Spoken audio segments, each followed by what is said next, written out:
Hello बच्चों, कैसे हो। Welcome to tap tutorial. My name is Bhavika Patel. आज हम स्टार्ट करने वाले 9 science chapter 5 the fundamental unit of life के टेक्स्ट बुक के क्वेश्चन आंसर। तो हम स्टार्ट करते हैं। क्वेश्चन 1 है, who discover cell and how. हमारा आंसर है Robert Hooke discover cell in 1665 while examining the thin slice of cork through the self-designed microscope. He saw that the cork resembled resembled the structure of a honeycomb consisting of many little compartments. These small boxes are called cell. तो cell discover किया था Robert Hooke ने। उसने 1665 में examine किया था। वो would का जो लॉग होता है उसका थोड़ा स्लाइस ऑफ कॉर्क थोड़ा सा पार्ट लेके अपने खुद के बनाए माइक्रोस्कोप से एग्जामाइन किया था और उसमें जो स्मॉल बॉक्स था उसे सेल बोला था। ठीक है, आगे देखते हैं। Why the cell is called the structural and functional unit of life. Functional या फंक्शन उसके जो फंक्शन होते हैं उसे फंक्शनल कहते हैं। क्वेश्चन में जंक्शन लिया है पर फंक्शनल होता है। ठीक है, हमारा आंसर है a cell is capable of independently carrying out all necessary activity of life, so they are called basic functional unit of life। जो सेल कैपेबल होता है independently carrying out the necessary activity of life, हमारे body में जो ज़रूरी activities है वो करने के लिए, तो उसे बेसिक और फंक्शनल यूनिट ऑफ लाइफ का है। ठीक है, आगे देखते हैं। How do substance like CO2 and water move in and out of the cell. तो हमारा आंसर है CO2 carbon dioxide move by diffusion and water H2O move by osmosis through the cell membrane. आगे देखते हैं।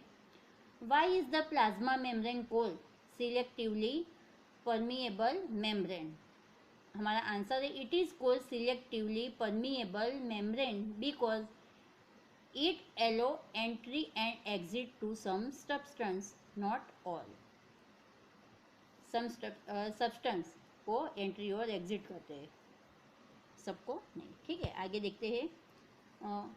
Fill the gap in the following table illustrating difference between prokaryotic and eukaryotic cell. तो prokaryotic cell और eukaryotic cell में prokaryotic cell generally small होता है 1 micrometer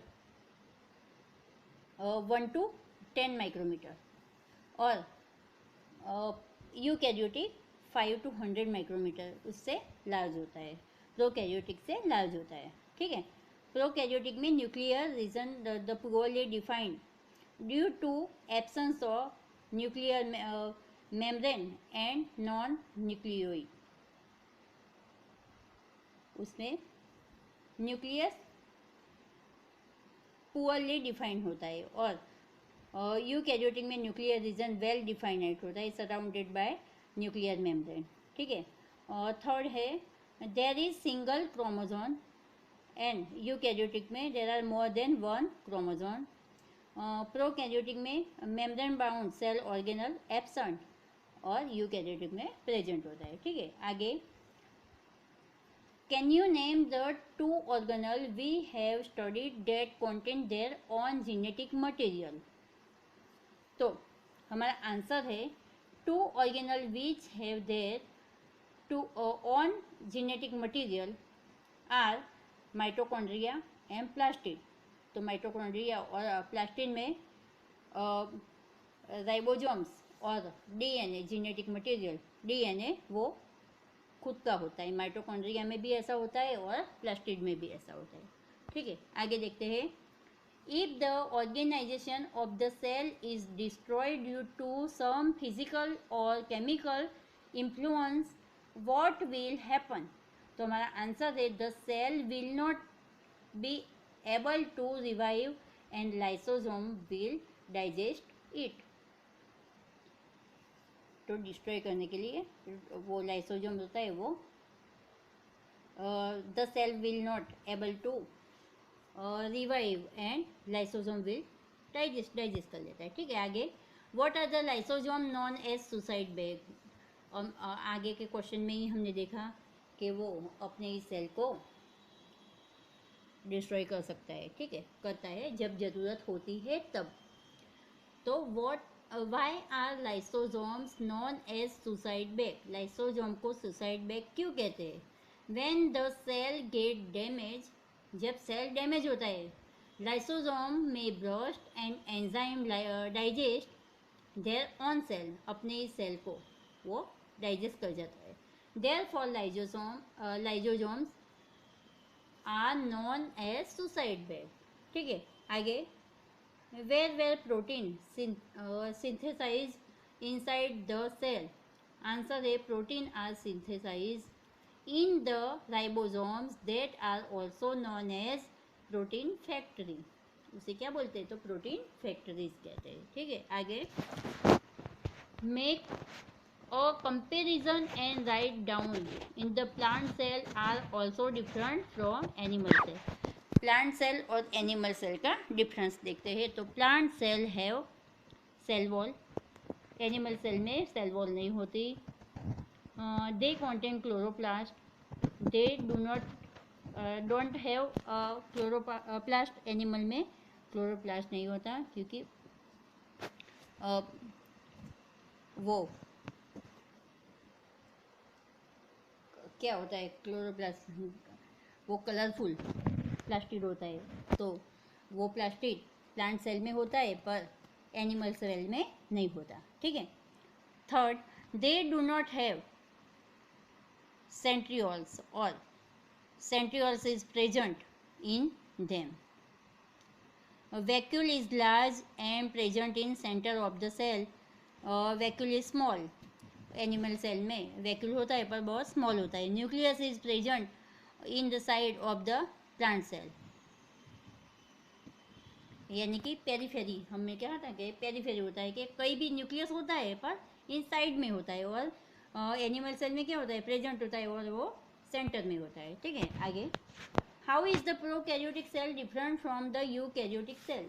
तो prokaryotic cell is generally smaller in size 1 to 10 micrometer, nuclear region to poorly defined.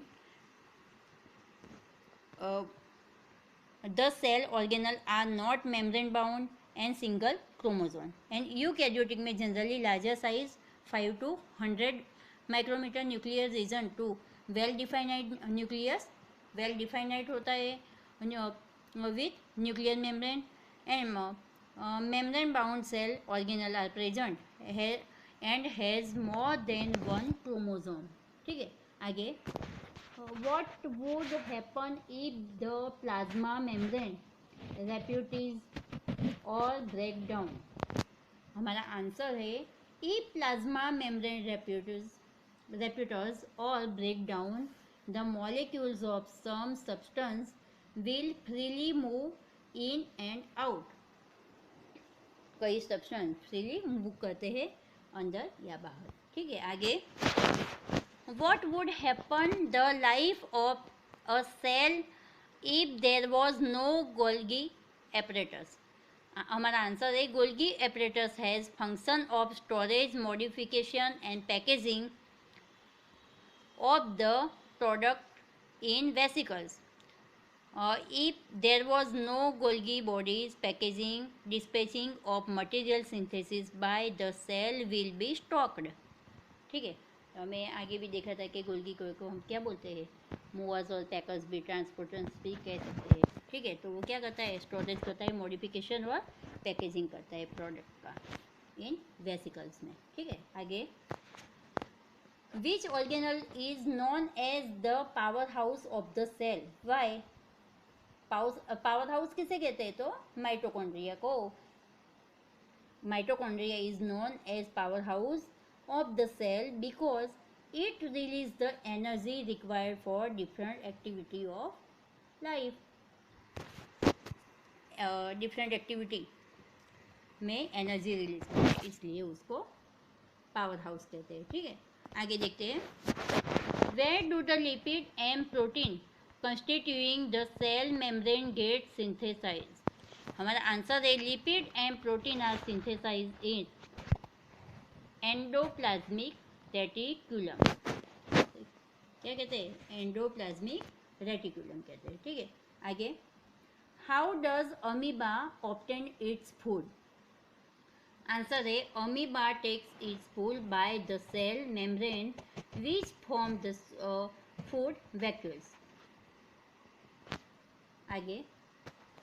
What is osmosis? Osmosis किसे कहते हैं? तो osmosis is the process of movement of water molecules from region of higher water concentration through a semi-permeable membrane to a region of lower water concentration. Lower water concentration जो osmosis process किसे कहते हैं? तो movement of water molecules from higher water concentration to semi-permeable membrane to region of lower concentration to lower. ठीक है, आगे देखते हैं. Carry out the following osmosis experiment. Take 4 peeled potato, half and scoop each one out of make potato cup. One of these potato cups should be made from boiled potato. Put each potato cup in a soup containing water. First day. Keep cup empty. B. Put 1 teaspoon sugar in cup B. Put 1 teaspoon salt in cup C and put 1 teaspoon sugar in boiled potato cup D. तो यहाँ पहले diagram दिया है, तो A B C D दिया है. उसमें सब में जो यहाँ किया है वो कि पहले में क्या करना है, तो कीप कप एम्प्टी. सेकंड में टीस्पून शुगर, फिर सी में सॉल्ट और उसमें sugar in boiled potato cup D में डालना है. ठीक है, आगे देखते हैं. तो कीप दिस फॉर 2 आवर्स, उसे 2 घंटे रखना है. Then observe for potato cup. सब में एक एक पोटैटो लिया है, क्या होता है आगे देखते हैं. Following. Explain why water gather in the hollow portion B and C. तो water gather in B and C because both situation there is difference in the concentration of water in the top water in the cup of potato. Hence osmosis take place as potato cells semi permeable membrane. semi permeable membrane जो osmosis में हमने देखा था क्या होता है, वो अपना प्लेस एज पोटैटो सेल लेता है सेमी परमिएबल मेम्ब्रेन. आगे देखते हैं. Why is potato necessary for this experiment? Potato A is necessary for experiment for comparison. It acts as a control. Next, explain why water does not gather in the hollowed out portion A and D. Water does not gather in the hollowed out portion A and D as cup of does not have change in the concentration. For water to flow, for osmosis to occur, one of the concentration should be higher than the other. Cup D, the cell are dead and hence the semi-permeable membrane does not exist for flow water and no osmosis take place. ठीक है, तो उसमें क्या होता है, cup D में sales are dead हो जाते हैं और semi permeable membrane does not exit flow of water. and no osmosis take place. हमारा क्वेश्चन आंसर कंप्लीट हो गए. Thank you for watching video. So student, if you have any doubts you can ask in the comment section. I will answer it. Thank you.